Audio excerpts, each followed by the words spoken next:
meron isang presidente na talagang bangag.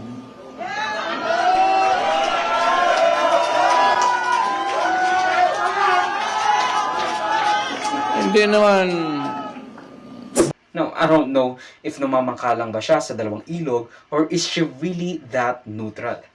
And by neutral, I mean by two of the kasamaan versus kadiliman things. Now, ayon kay Amy, unconstitutional ang pagpapakulong kay former President Rodrigo Duterte at meron tayong proper standard operating procedures na ang soberanya natin ay hindi dapat sinusuko sa ibang governing and judicial body internationally at dapat ini-ensure ang constitutional rights ng mga Pilipino, including the former president.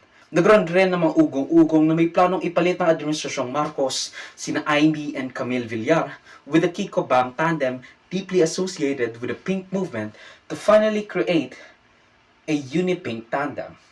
However, Bam Aquino, Kiko Pangilinan of Kiko Bam, and Toby Tiangco, Malabon representative and campaign manager of Alianza Admin Bets, categorically denied ever having talks with each other.